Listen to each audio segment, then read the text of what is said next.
Today, we are embarking on a journey into the depths of history in a mysterious land in the East. If you're curious to hear the extraordinary adventures of Aladdin, please subscribe to our channel and ring the bell. Your likes and comments are the best motivation for us to continue our work. Please, don't hesitate to support us. Now, let's dive into today's story. In the wonderful historic region between the Euphrates and the Tigris, a charming and handsome man named Aladdin and his elderly mother lived in a humble and modest home. Due to the city's location in a hot and dry area, residences have their own unique architecture, mud walls, and innovative wind deflectors that let cool air inside. People felt more alive in the open alleys with the small pools full of water. Aladdin had full of dreams and aspirations, which often led him to neglect his chores and immerse himself in unreachable dreams. His days were spent wandering and playing in the streets, and he would return home exhausted in the evenings, eager to revisit his sweet dreams in his sleep. He often strolled through the city streets till he came to the market. He reasoned to himself, "I should do something for my elderly mother so she won't have to work any longer." In the same way, he unexpectedly spotted a peculiar hallway in a house's corner. He entered the cramped passage with considerable curiosity and proceeded down a route until he abruptly found himself at the entrance to a vast and unusual cave. Before that day, he had never seen a cave like it. He was unsure whether or not he should venture into the cave. He abruptly thought back to his late grandfather's stories about a mysterious cave that contained treasures and diamonds. But he had also been warned by him that no one had ever made it out of that cave alive. "Fear, be gone," Aladdin said to himself. "This may be my last opportunity in life." Then he entered the cave with tenacity. Suddenly, the flapping wings of a group of bats shattered the eerie silence of the cave.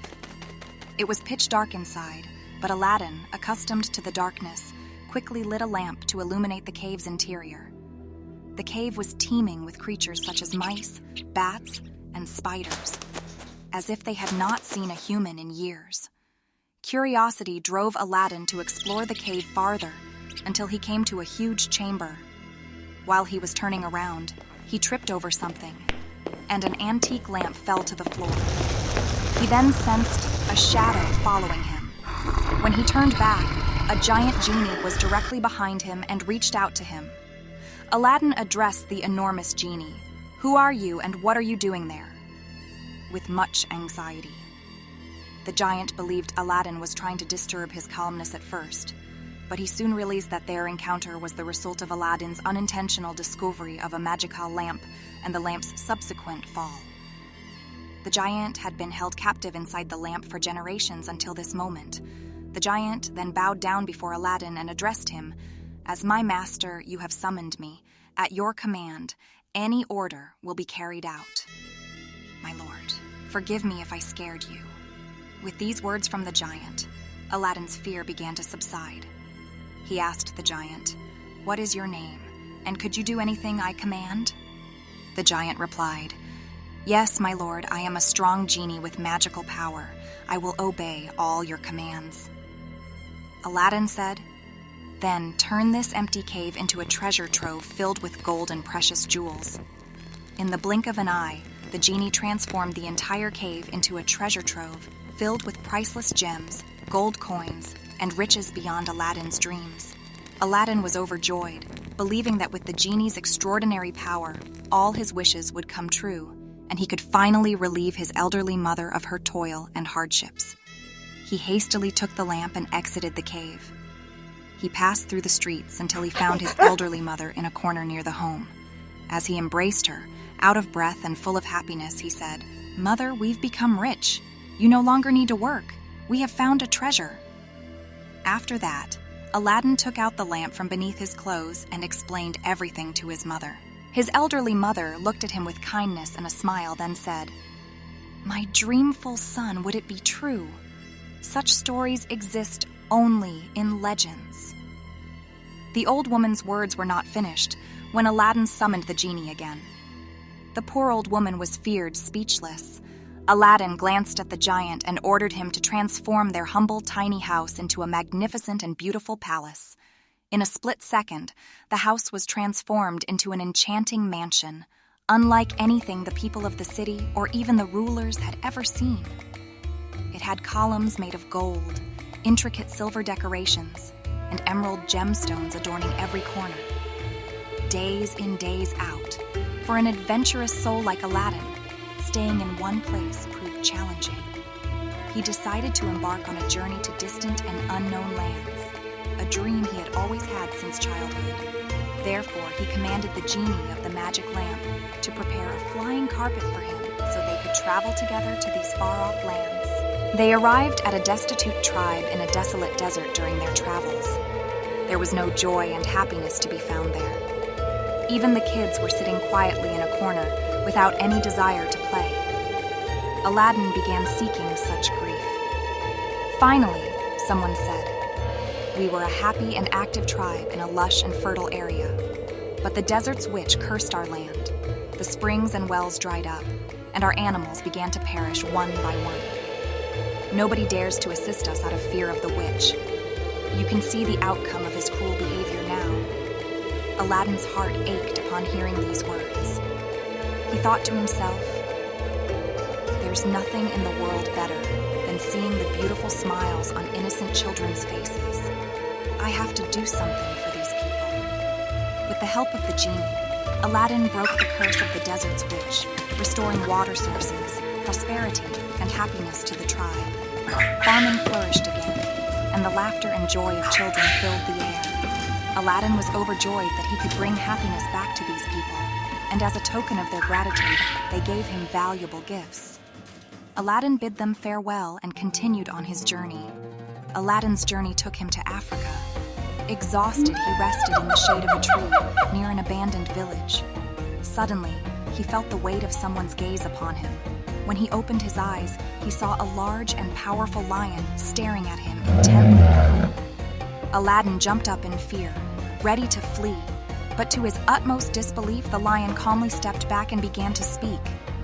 The lion said, "Please don't be afraid. We just want to talk to you." As soon as Aladdin recovered himself, the lion began to speak once more. "Do not be scared. We mean you no harm. We are the kings of this land, two sisters named Ayana and Lumina, but the wind sorcerers bewitched us. Our folks fled after they changed our hamlet into a realm of ghosts and turned us into lions. We recognized you have supernatural powers when the scent of your magic reached us. Rescue us so we can safeguard the village and our people, please." They were telling the truth, and Aladdin realized that if they were real lions, they would have devoured him by now. The two spells were broken by Aladdin with the Genie's assistance, and two stunning girls appeared. They were overjoyed and expressed their sincere gratitude to Aladdin. Aladdin continued his adventurous journey, from dense forests to towering snow-covered mountains. There was no place he hadn't explored. One day, while returning home, he rested by a cool stream under a palm grove. Lost in his thoughts, he suddenly noticed a beautiful girl on the other side of the stream. Her face shone like a princess under the sunlight, and Aladdin was instantly captivated by her. He approached her with great curiosity and introduced himself politely, asking for her name. The girl replied, "My name is Layla." Before long, Layla and Aladdin fell in love, and Aladdin proposed that they return to his homeland together, flying by the magic carpet. The city's view from the sky was breathtakingly beautiful, and Aladdin showed her the entire city.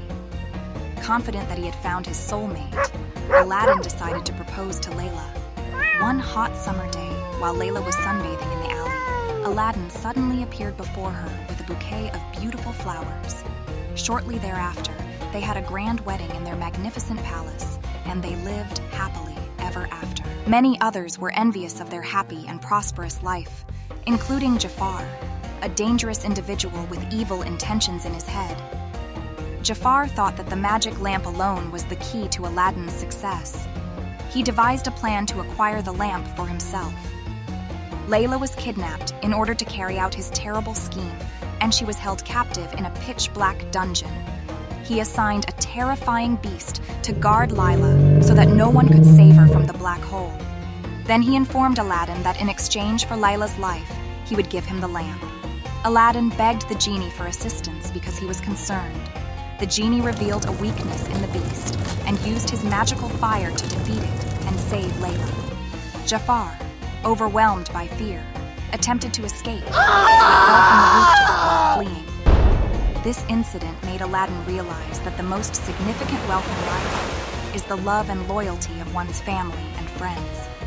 He also understood the dangers of the magic lamp falling into the hands of wicked and malevolent individuals. Therefore, Aladdin and Layla decided on a significant decision. They would throw the magic lamp into the depths of the ocean, where no one could ever reach it. As soon as they took the appropriate action, they returned home, where their life continued with love and loyalty. If you enjoyed this video, don't forget to like and comment. Be sure to check out our other exciting videos that we've included in the description for you as well.